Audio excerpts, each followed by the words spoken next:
Εσύ τη μάλα εκείνη θα λείπει.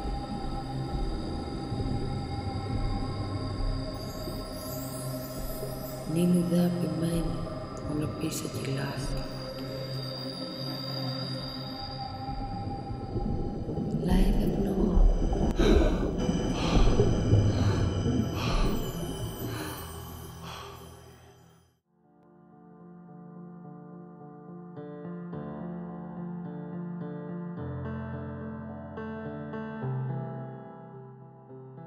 Minoans were making these kinds of rings. It looks like the one I found. Because of its rich characteristics, they named it Minos ring.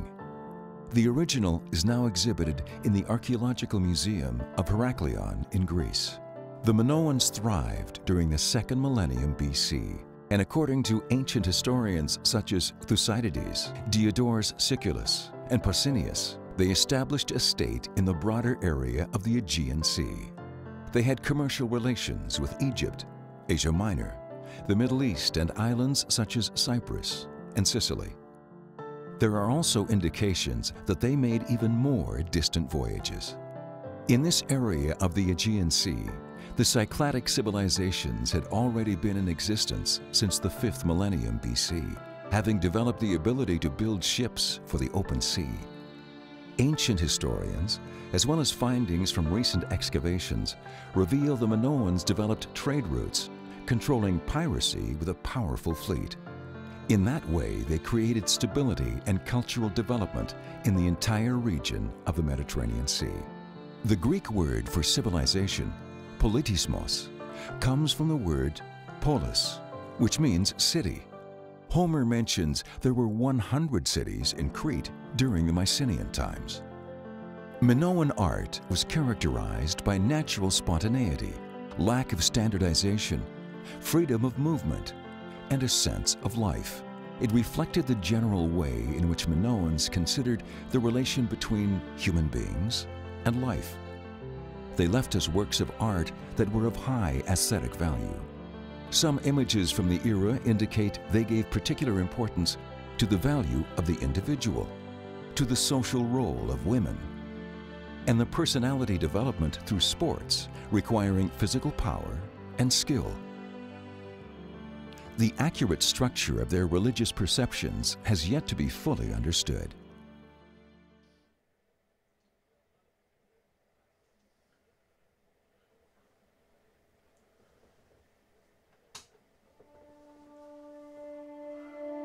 Εσύ τη μάλα εκείνη τα λύτη.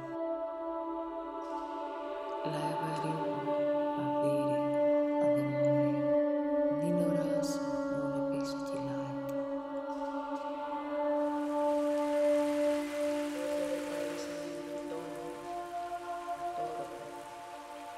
Και σε τη δύναμη κρατάς εκείνε. Εκοσέμενε ο κύπελε, σωμένε εισέτατε έτη μέωνε. Ουκ ενίσοτε ωρέτα αλήσιε. Οικείωνε και μου σιρόκεμι. Ιδέσε τη δόκιση λεπίνατο, και πόνο τόσο βαρέσε και αναζώτο. Και τεριλοκίζονα ως αναζήτωνα σε ριοάτα. Κάναρε μας έκανε πόντιλο επεξήγημα πάνω σε περίεργο ουσίουσα, καν δυνάμει τα ουσία να ζώτα. Δοκώσαμε τούτο.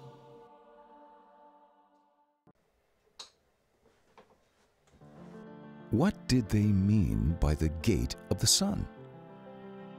The fact the world was a sphere seems to have been understood by the Greeks since the time of Pythagoras in 6th century BC.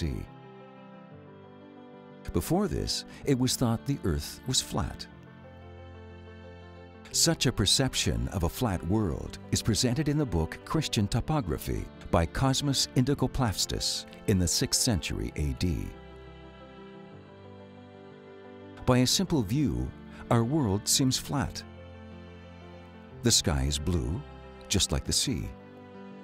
That is possibly why some of the ancient civilizations believed there was water above the skies. An example of such a perception is found in ancient Egypt. The picture shows the sun as a god sailing his boat on the waters above the sky. Similar depictions have been discovered in many places in ancient Egypt. This perception seems to be related to the post-mortem voyage of souls, explaining the ancient traditions of funeral boats. Such an example is the boat of Pharaoh Khufu, found near the Great Pyramid. Similar ideas seem to have existed in Minoan Crete as well. The depiction of an ancient Minoan sarcophagus shows that the first gift given to the dead was a boat. According to these beliefs, the sun was passing at sunset through a gate to the underworld. Under the flat earth idea, it was a great mystery that the sun was diving at sunset into the ocean and was reappearing in the east next morning. We know from ancient Egypt that sunset and sunrise were connected with the mystery of life and death. Therefore, for the ancient civilizations, it was very important to find out where the sun went at sunset.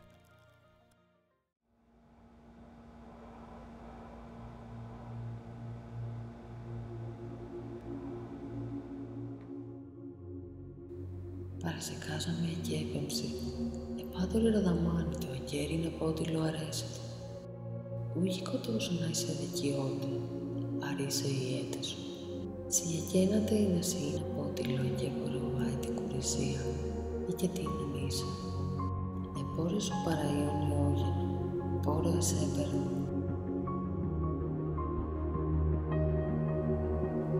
Επορώτε μόνο ελέπεται.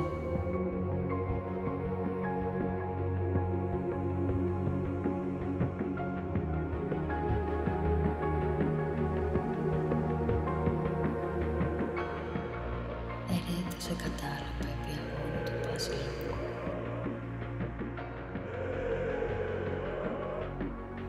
Είναι έδωτε εκένταση όσο αποπειράται διαπαράμιλο είναι και έπακε.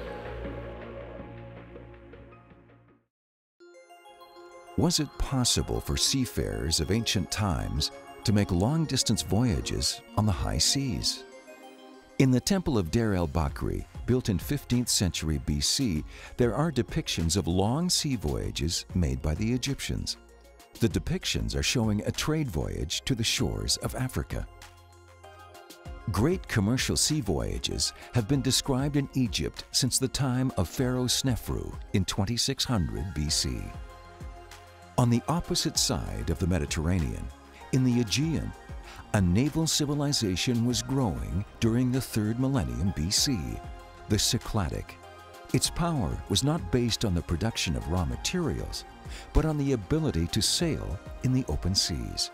Due to the unexpected weather changes common in the Aegean Sea, the ships had to be able to sail under adverse conditions. Depictions dating from the 3rd millennium BC show large ships with more than 40 oarsmen.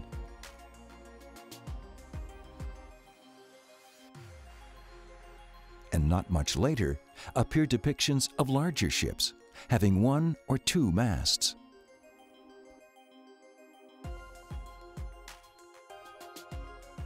On the island of Thira, an ancient town has been recently excavated. It was very well preserved by the ash of a volcanic eruption in 17th century BC. Depictions of ancient ships were found in the walls of some houses. The flotilla fresco is the most representative sample, depicting the arrival of large ships in a festive atmosphere. Most of the ships were built based on the old technique, perhaps for festive reasons, but there are also depictions of more modern ships. The richness of the decorations prove the validity of ancient texts which describe the Minoans as masters of the seas at the peak period of their civilization. As well as the festive ships with the paddles, there are also depictions of the more advanced type with oars on oarlocks. The depictions even show a ship quite advanced for its time, sailing without oars by a few sailors. It is almost certain that expansion on the seas would demand pre-planning, memorizing routes, as well as the use of some early maps. This is why there is particular interest in looking for proof of the first attempts at drawing maps of the whole world. One of the oldest maps of the world is a Babylonian map of the 6th century BC. Earth is depicted in a circle shape surrounded by the ocean, like a huge river. Some texts also describe land on the other side of the ocean.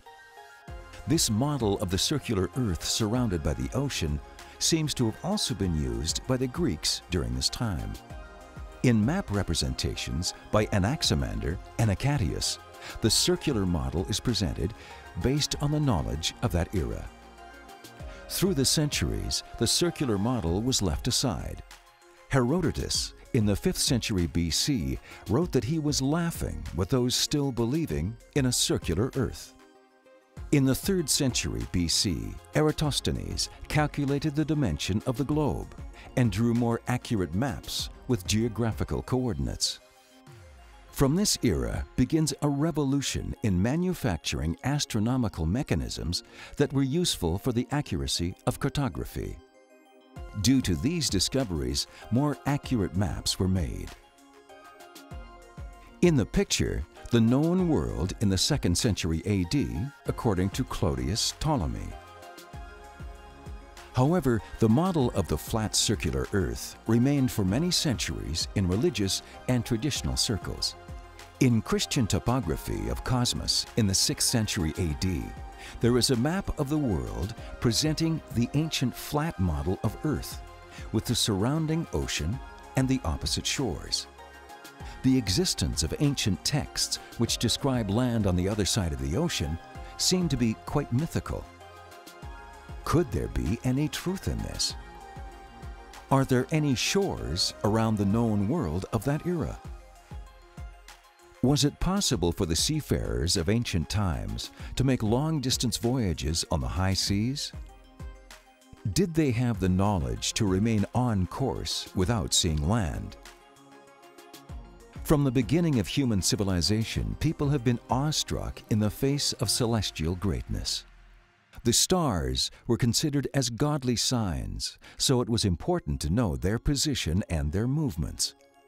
The importance of the sky phenomena becomes obvious from the orientation of structures such as temples, even for the earliest of civilizations. An excellent example of knowledge of astronomy and mathematics in the 3rd millennium BC are the pyramids of Giza. Discoveries were also made in Minoan Crete that prove the existence of astronomical mechanisms, such as the mold of an astronomical instrument with its tools that made calculations of the moon and the sun phases. It is obvious that at this period there was enough knowledge for orientation on land and sea.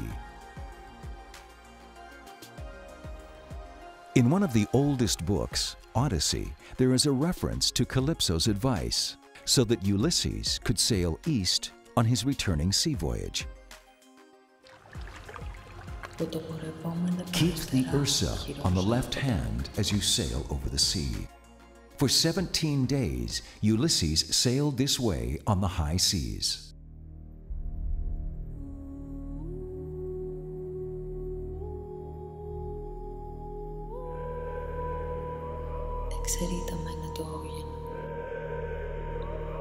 ερέτα με ήσαν άγγερικόσουν. Πάνε το πέρυσο τάλατα. Απειράνητη. Ατέρετη. Επομάζω το ατάι κατάδυνη. Ερέτα με κόπε η μάρη και νίξ. Ανεβέρα με τη τάλατα. Επεβάρε και η εκεάφτη. Εν ετουσία το παραημέρα πέσε του ή καφιγούρι. Το φόβο με καταλείπω γέννη, άνευε ξεναϊκό σε βένα. Χείρε πάσα έλικο ξέρα το λίπο. Ατέρετη πείραση, φόβο, ερέμη, μύδα, ήμαρη παραήμαρη επισήτη απεφέθυνε, ηλατώσα με είδα τη μέρη, εδυπούσα μου. Εζήτα με είναι ανεβήρω με την ετέρεως περινορίου. Οδέν υπερέτα, ατέρητη τάλατα. Πίκυρα, μύδα, αρεπίτια, ερέμη. Μίμησο, ενήρε του μίμησο. Έσα πάτε, απέσετε ημί να όγινο καταφύταρα. Ενέπλη. Δίησα το άρα της όψη παγιτέου, ψέτε γεϊμένο. Ήμπαρη παρήμαρη βυσέβη το κίσετε το ελίπεδε. Ατάι φάει το καταδέλη και τη λέζεται. Αρεχόμετα εις έχειν παρόραση. Απανέτα πέρυσο τάλατα. Ατέρητη κατός επιτέλει. Μήνυσο. Ουγάρι είναι ουδένα. Απολύμετο. Πάση γάρε τεράπηση άτινα ήμαρη. Το σώτον εμένου λείπετο. Ατενίσα τον οριώνας η εμίχιονής. Εξενήσα με νεάκατα. Υπερέφατο ιόνε κατά ειδόμετο.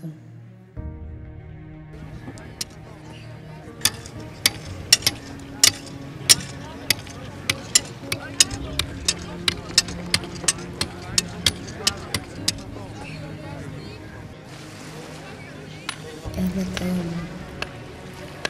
Ευεδόκιο.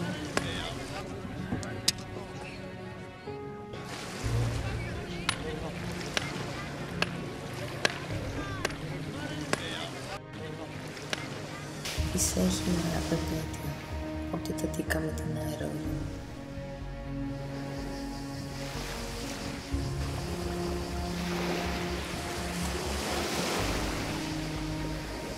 Πάση ιδιαίτερη εκεί ήταν περί, ας έτερε να έχει αλλότερη παρατέλεια.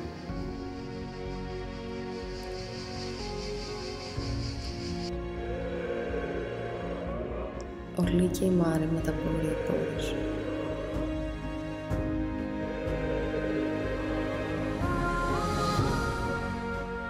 Περί ούτε και έτερη μέσα.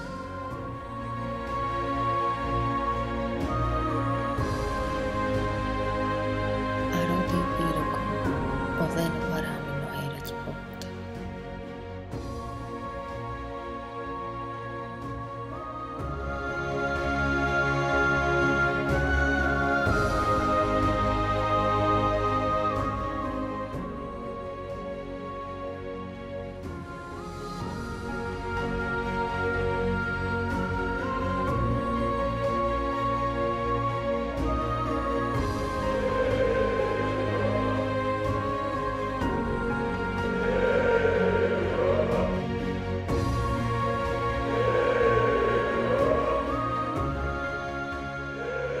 Ανέρισα και παρέκατα νέα μίσα.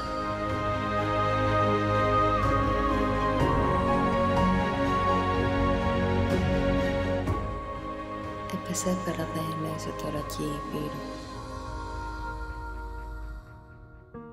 Ατέρε που άκατα και επέριξε, με κύσε τα ρωτήρωνα.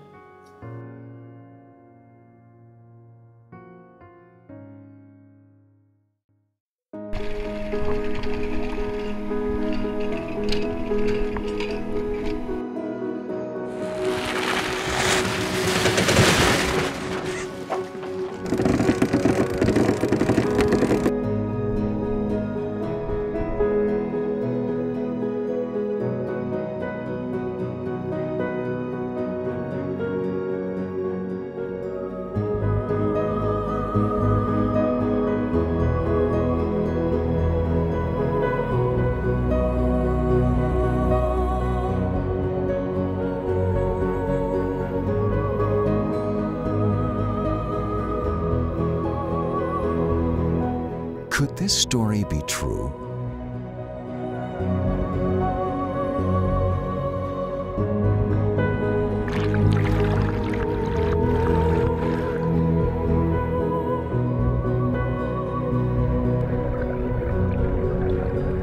Is it possible that they could cross the ocean during those years?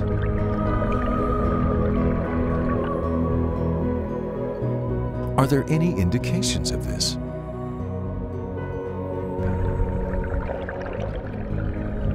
Is there any proof?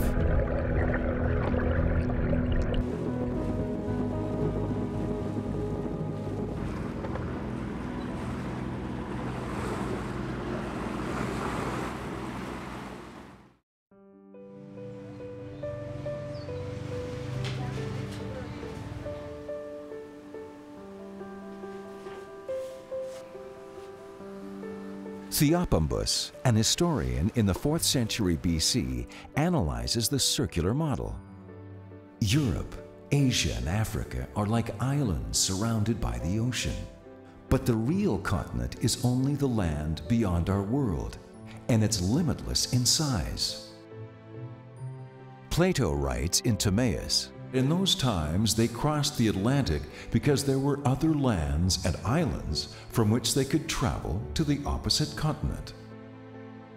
Cosmas, in Christian topography in 540 AD, writes about Plato's Timaeus. Our land is surrounded by the ocean, which is surrounded by the land opposite to ours. In the prologue of Christian topography, it is mentioned that at the end of the book there is a detailed description of the land on the other side of the ocean and of ours with all the countries. Christian topography was well known during the Byzantine Empire, and with it, the idea of an opposite continent.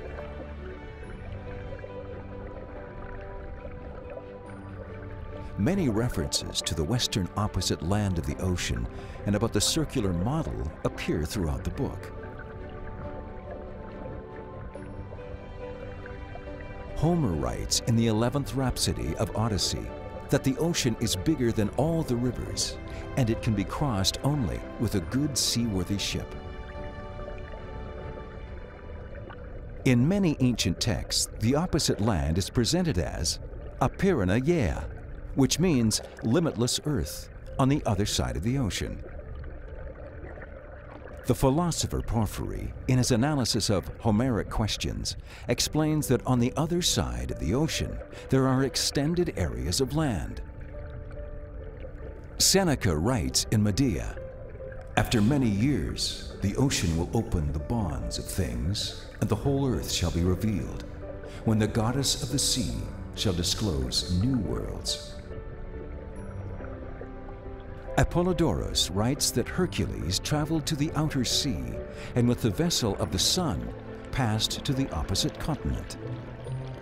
The westward crossing of the ocean with the vessel of the sun through a dark passage that finally leads to the east is also mentioned by Antimachus, Aeschylus, Stesichoros, and Memnonius. This seems to have a connection with the Egyptian beliefs regarding the route of the vessel of the sun. In the Argonautica Orphica, Argo is depicted as sailing on the Atlantic to the end of the ocean, while later the Argonauts reached the famous opposite land. Hesiod, in one of the oldest books, Theogony, mentions that the paradise garden of the Hesperides Islands is located on the opposite side of the ocean. Homer locates the paradise Elysian fields at the end of the world, with Rhadamanthys of Crete deciding who is worthy of going there.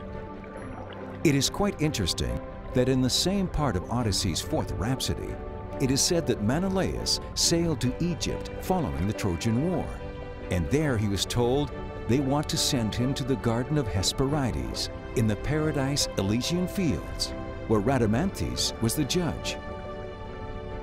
Pindar depicts the inhabitants of the Hesperides Islands as living with purity, wearing garlands of flowers around their necks and hands. He also mentions that these paradise-like islands always have equal nights and days, something that occurs in tropical islands of both the Atlantic and the Pacific. Dion Chrysostomus, describing the dialogue between Alexander the Great and the philosopher Diogenes, makes one more reference to the opposite continent. More specifically, Diogenes tells Alexander that even if he would pass the ocean and conquer one more continent, bigger than Asia, he would have nothing more than other people.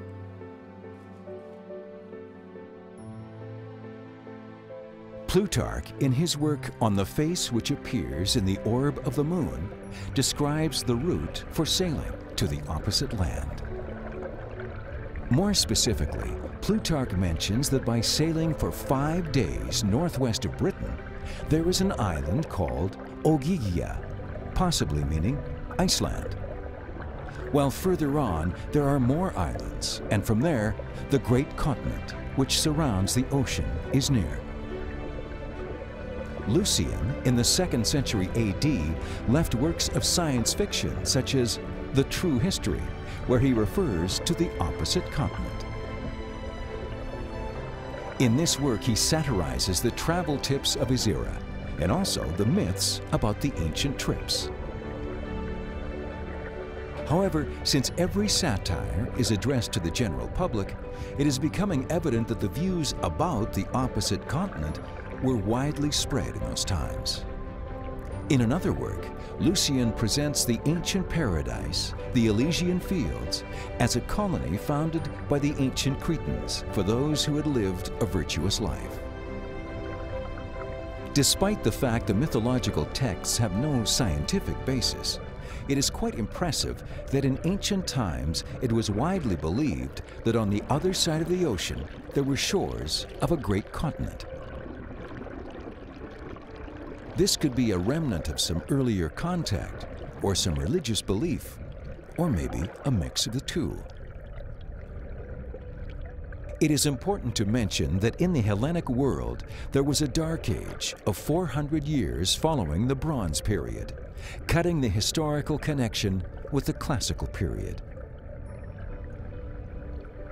At any rate, the existence of so many references by the greatest ancient poets and philosophers would be a strong motivation for the brave seafarers to try to cross the ocean. But what really happened? In order to answer this question, many more details should be analyzed.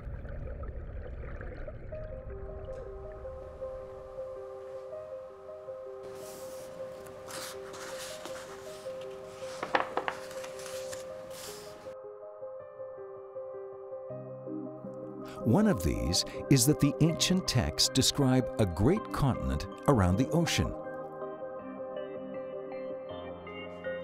Evidence that appears also on Cosmas maps. Land beyond the ocean. With the ancient theory of a flat world, and supposing that in the early ancient times there had been crossings of the ocean, the belief of a great continent encircling the ocean could be explained. By thinking of the world in a flat shape, Earth in the middle is surrounded by the ocean, and the ocean is surrounded by the opposite continent, as it is also written in the ancient texts. Could ocean crossings be possible in the Bronze Age? In the case of the Atlantic Ocean, seafarers attempting such ventures should begin by traveling to the most westerly place of the known world. Where could that be? Such a place could be Ierne Island, today's Ireland. Ierne is already mentioned in the Argonautica Orphica in 6th century BC. Another place could be the Sacred Cape of the Iberian Peninsula.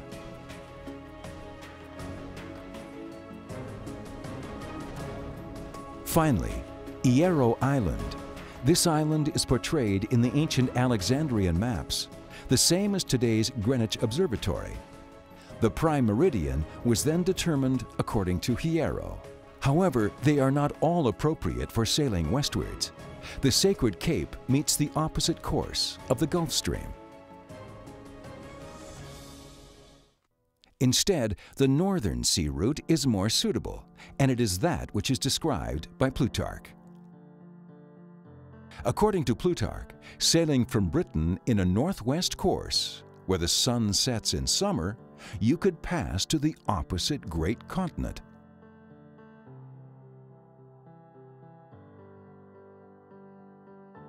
"5 days sailing from Britain in a northwest course.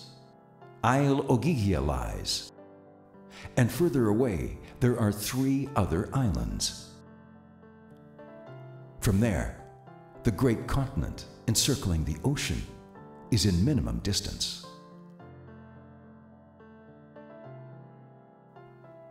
Indeed, sailing for 5 days from Britain on a northwest course with the speed of an ancient ship, there is an island, Iceland.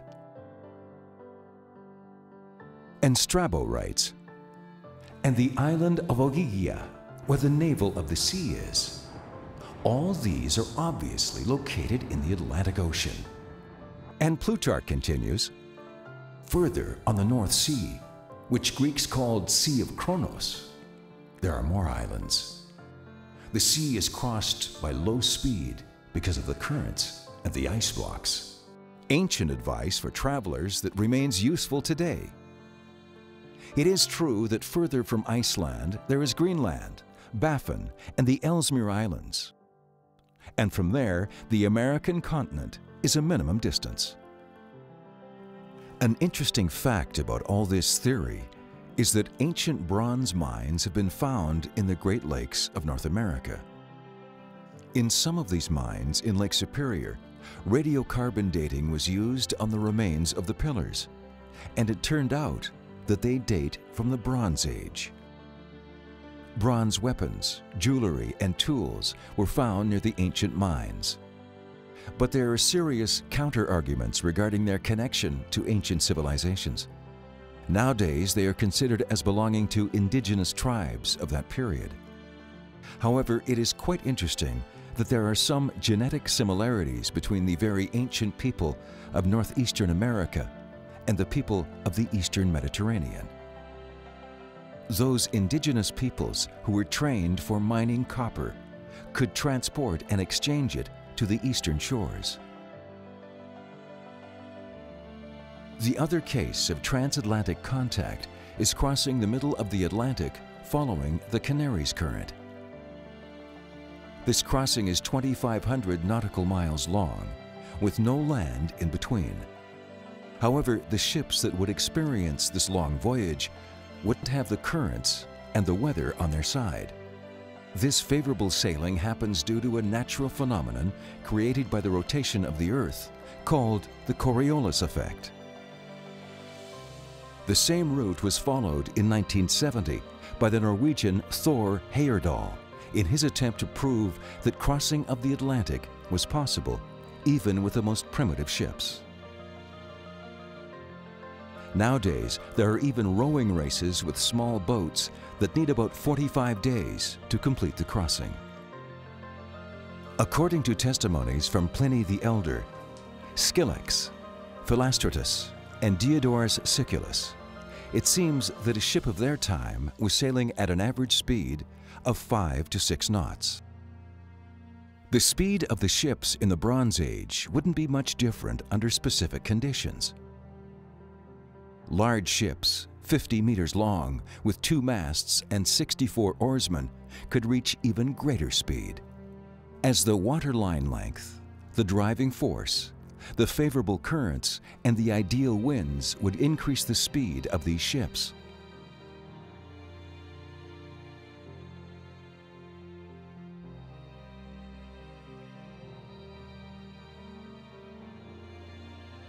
Under these circumstances, it is expected that it would not take more than 30 to 40 days for an Atlantic crossing. After so many days of sailing, the arrival to these lands with a wonderful climate and beautiful vegetation would easily create the sense of a lost paradise. An excerpt from a papyrus of the 2nd millennium mentions a story about a large Egyptian ship. The ship had 150 sailors, the best of Egypt, who had seen heaven and earth, and whose hearts were stronger than lions. In the holy St. Catherine's Monastery of Mount Sinai, there is one of the preserved codices of Christian topography. Christian topography was written during the reign of Emperor Justinian, when the Eastern Roman Empire was at the peak of its power. Controlling lands from Spain to Persia and having cultural contacts even with China, the question of what exists on the other side of the ocean was very important. In the depictions of the world, it is obvious that Cosmas tries to save the ancient pattern of Mediterra and the other side continent. In his book, Cosmas claims that paradise is situated somewhere on the other side of the ocean. And in another part of the book, he mentions that although it was a forbidden area, people had tried to search for it. He also mentions in the prologue that at the end of his book, he attached a volume of more detailed mapping, including the lands on the other side of the ocean. Although 12 volumes of his work have been preserved, the one with the detailed mapping of the land on the other side of the ocean is missing. Another medieval map that depicts shores on the other side of the ocean is the one that shows the discovery of Vinland by the Vikings.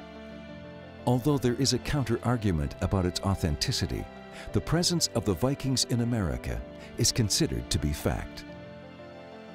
The Vikings, using ships that did not differ much from ancient vessels, passed through the North Sea to America around 1003 AD, establishing some colonies. One such area discovered is today known as Newfoundland, Canada. The presence of the Vikings in America is a very good model to help us evaluate similar endeavors in ancient times. The history of that colonization was forgotten, and it was preserved only in the sagas, their mythological books. Another map associated with ancient contact with America is Piri Reis's map drawn in 1513 AD. The map became known because of the appearance of some particular details, such as the shores of America, which had not yet been discovered. Piri writes that it was made by using maps based on an initial map dating from the time of Alexander the Great. A connected America and Antarctica was an idea widely held during medieval times, a remnant of the ancient theory of a great continent encircling the ocean. Judging by details such as the angulation of the map at the latitude of the equator, it is clear it is related with Ptolemy's geography, enriched with details of the new discoveries. However, the unexplored regions seem to follow the older rectangular model mentioned also in the Christian topography.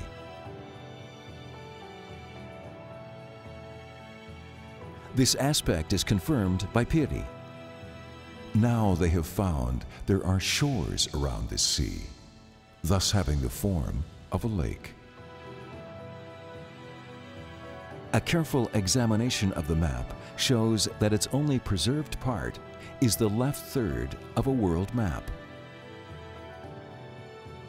Based on respective maps of the same era and other maps of Piri, a reconstruction of the original map is possible.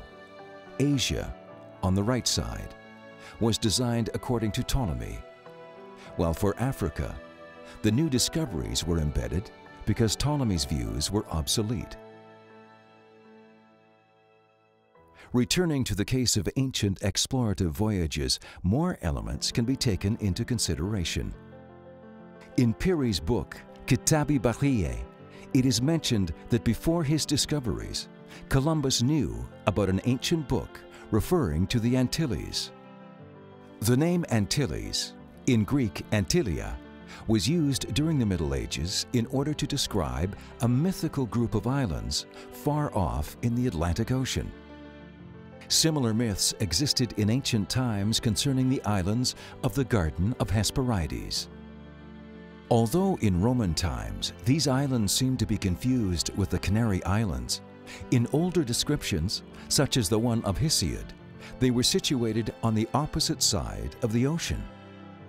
Concerning the ancient sailings on the Atlantic, indications of cultural contacts between the two continents have been searched in the past. Although attempts at distorting historical data have been made, we will refer to the strongest of the above-mentioned indications.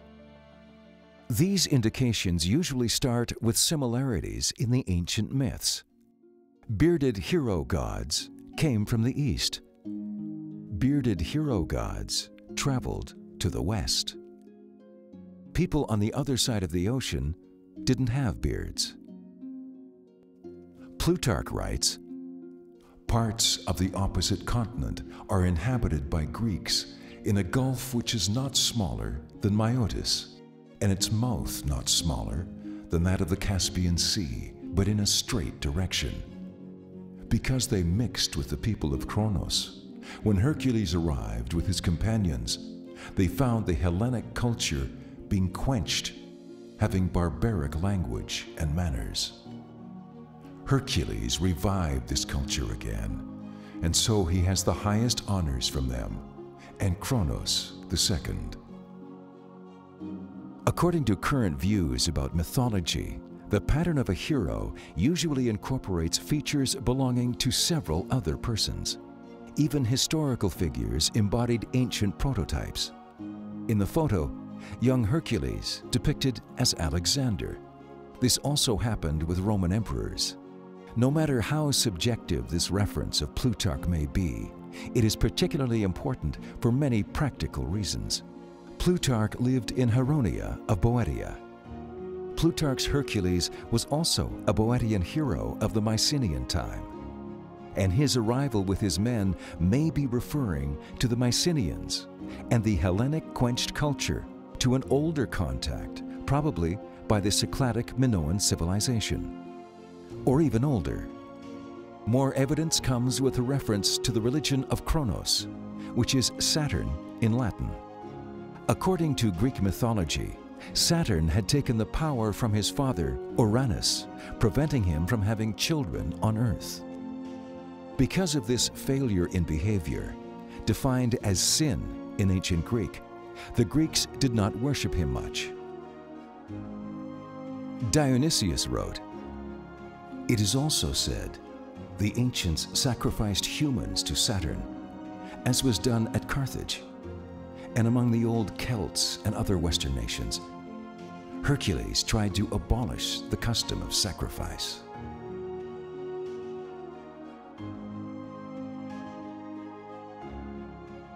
Plutarch's reference to the Cronians on the opposite continent related to the sacrifices made by some American natives is further proof of this theory. The Greco-Roman head of Calixtla Huaca was found in an intact tomb in America prior to the official arrival of the Spanish in 1519. This seems to be more evidence of cultural contact during the ancient times.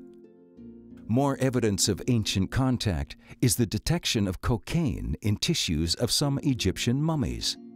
Cocaine is produced from plants that grow in America. It could have come as a gift from the lands of paradise for the pharaohs, something that was customary on long journeys. There are counter-arguments on this subject too. The fact is that under modern methods, the amount of cocaine detected was 30 times larger than in other mummies.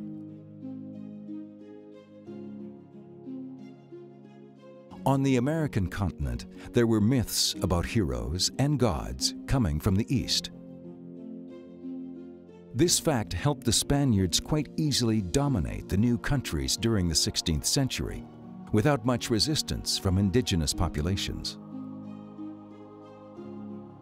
As Hercules was the main heroic figure in European mythological history, the similarities in mythologies was used for acceptance and reconciliation. The myth with the holy apples in the garden of the Hesperides is one of the best known.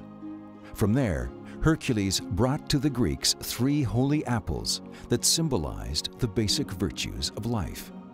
The Garden of the Hesperides, depicted as a group of heavenly islands on the other side of the ocean, was a very popular theme as Minoan and Mycenaean heroes had visited there.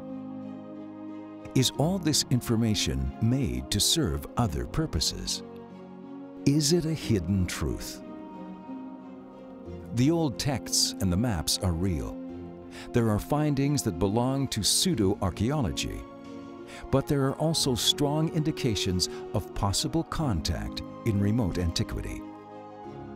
With an evaluation of all the information that seems reliable, a reasonable interpretation arises. During the Bronze Age, there may have been some voyages to the American continent, civilizations that had the knowledge and the power to sail on the high seas.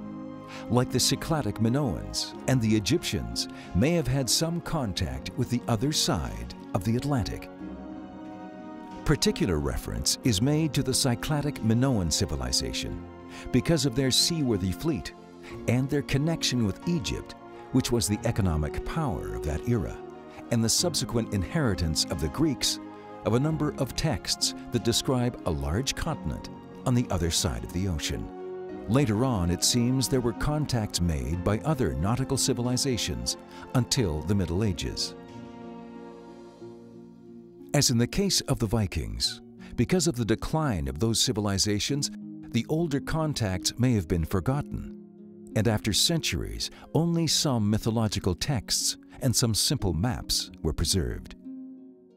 It is true that the civilizations of pre-Columbian America had their own independent course.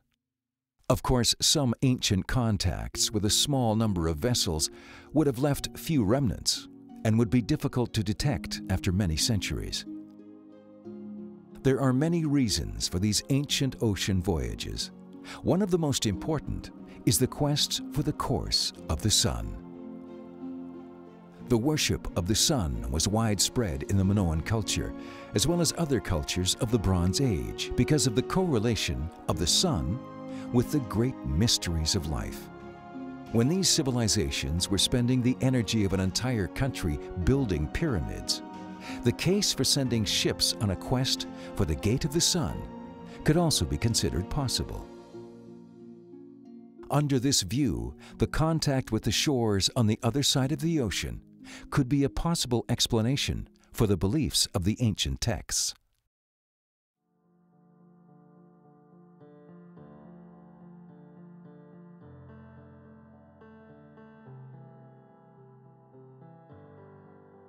At the bottom of the depiction, a woman is rowing a boat. There are indications that this could symbolize the Cretan domination of the seas. This is indicated by the stance of the woman, who easily handles the oar behind her back. This stance is also found in Egypt, for example in Medinet Habu, in a depiction of Ramses III. As well as the woman on the boat, there is a depiction of an altar or a palace, something which supports this view. On the left side of the ring, there is a rocky land with a woman richly dressed sitting in front of a Minoan building. The woman is in Minoan dress and communicates with a superior winged deity. On the other side is another rocky shore and a woman close to a building. The woman seems almost naked and is holding the branch of a tree, possibly trying to pick its fruit or showing them off. The whole picture shows a different, more primitive state. The women are standing opposite one another, and among them in the background there is another rocky place, an island with a sanctuary and a tree. It is easily proved that it is an island because at the edge of the sea there is the typical Minoan depiction of the waves over the horizon.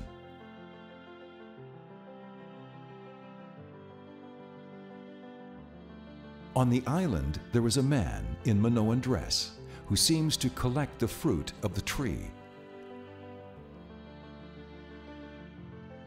Such an island could be the oceanic Garden of the Hesperides, where a sacred tree of paradise was believed to exist.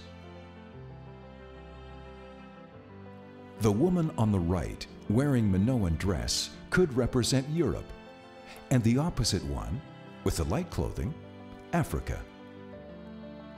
Greeks, possibly since the era of Minoan Crete, were giving female names to the continents and depicting them as women.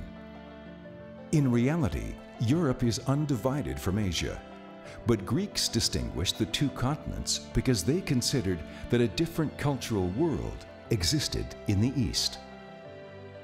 This could be the reason for depicting her in Minoan dress, since Zeus, born in Crete, gave Europe sons who developed the Minoan culture. The big rocks at the edge could represent the big mountains in the Strait of Gibraltar, while the boat could represent Crete, mastering the Mediterranean Sea. Strangely, the rocks are bigger near the edge, while beneath them the sea spreads, meaning that we deal with a kind of a limit to the land. A simpler interpretation could be given based not on a geographical point of view, but on a cultural one. The civilized view, which Crete would like to display, was in touch with the superior fruits, while the uncivilized nature was related only to earthly fruits. If these are true, what may have happened to the Aegean seafarers? Διαζετήλαμε τη ρέιλα.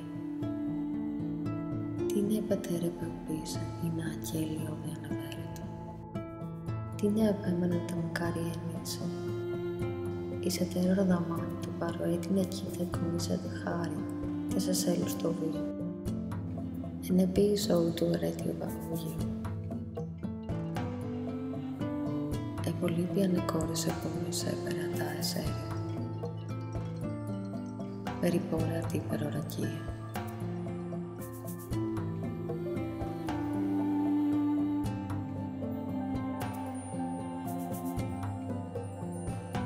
Με το πείσε το κουρησία περιέστο. Έρηδη, αδυρία, απίσετη, πένια. Μη δε ανοίξεις έτασε, βανακάτερα κυβάσετε περιδώσετε να πήρα. Ατόροκο είναι σε κότο κατασέκητο, ωραίγιζε πελίπονας.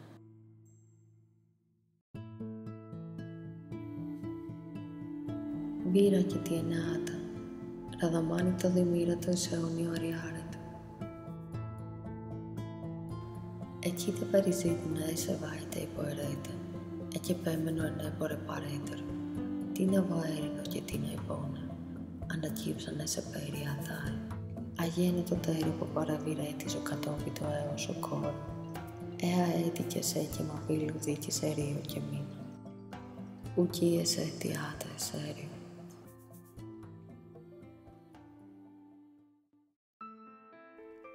This may be the way in which Minoans declined. Civilizations vanish when their internal structures are destroyed. The later myths depict Minoans in a controversial way. Icarus and Daedalus were trying to get away from Crete by all possible means.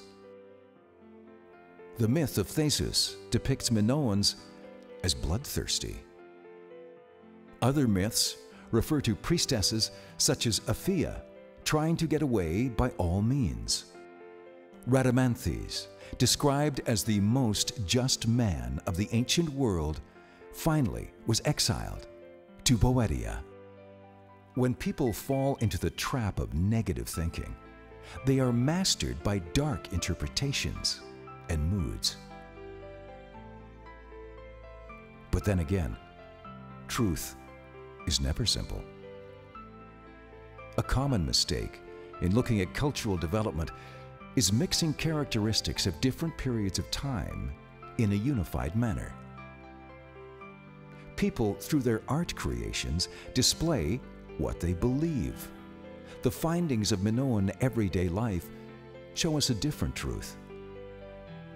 elements of an advanced culture are becoming evident from the recent discoveries, showing love for traditions and life values, sophisticated and refined art with free and physical body postures, an important social role and value for women, beautiful and sophisticated decorations in every personal item, sports of physical strength and skillfulness that were developing the personality and giving value to the individual, a social system that does not depict the king or the queen, but the faces of all the people, the ring that could depict the quest for the fruits of paradise in the oceanic garden of Hesperides. How strange is the human history, the pleasure of life with the tragedy of the end. We try to overcome this tragedy. Could the ring be a map showing this mood? Crete, traveling on the Mediterranean Sea and up to the end of the known world and beyond the known limits, tried to find a road to eternity, the Garden of Hesperides.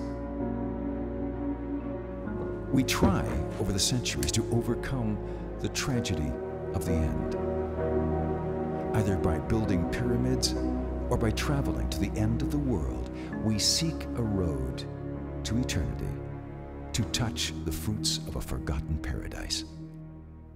But this truth may function in a simpler manner, through the cultivation of the soul and the simplicity of good behavior. Man can foretaste the fruits of the paradise state. And this seems to be the most basic structure for human civilization.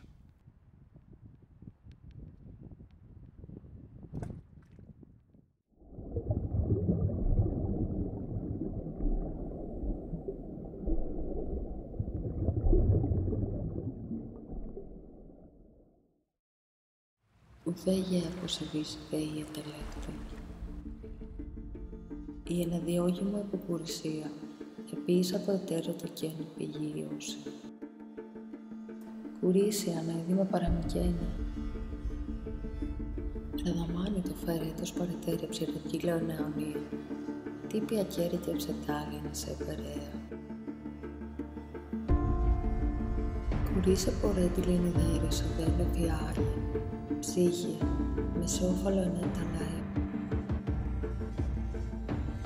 Ενεκορούτε αιώνε, κουρίσε δελατία ψύχη, επανέβεται σε τέρα ελάνη, βάισατε και γέτεινε κόρη. Λαέβα επισέτη αβίδεται εισέτερα κι άρεβα σέθημα, επιωσά τα δέραζο σε τίμη παρέσμα. Διαρέτω ανατόρικη λαέβα, εδώ κι πόρεσε ξάνετο κι εκείνα. Μάτισε, μούσε, ιδέα πήγαινε, ερετέριες οίκες. Ερεωτέρε τέκινα, τύπο και τα ρε και έγκε, ως έπαγε εισέτερο εισάρε κόρη. Ατόρο και ουκίε κύριε μικέτο, ως όντα λεπίτωτο και σέροπη φύση. Ευενέτη δε ποιήτερ, ματίματα, ασετερόβεβε, φιλόσοφο, ποιήτερ, απόσοδο εδάρας έτυλε βαίσετε. Εισέτερε βάσετε έρινα ένα πορόγενα, κι όμεχε έτη γεραία γελάε. Εκένε το λίμε πίδα, ατόρκο και βάετε δίνεται να δικένωση άλακη, δια υπερέτερε τώρα. Μη μάχε όλα δικαίνονται να γίνει άμελο, ατόρα και ένα πόναμα και ένα κόνηση. Λάιβα θωρώ και με εκεί πειράκερο, πότε άνε περίσει επιτέρε πεμένα, ψίασε πέδα μετέρια επιτέδες. Πάση τα ήτανε και ενέδετες, είναι και πορογένα, ιδέα απόλετος ιότα, πότε ατόρο πεβάλλεται ευέκτη δόκια. Διάμεσο ατέλετη πείραξη έσυτε έκοψε, ότι απόσετη ατόρα και παρεσέρια, είτε τυλότατη διαφύση. Τον ατίωνε, απόσετη σέρι παρατόρο που ειδηράζεται ενέδοτε δέρια αξίωση, ορλίκονο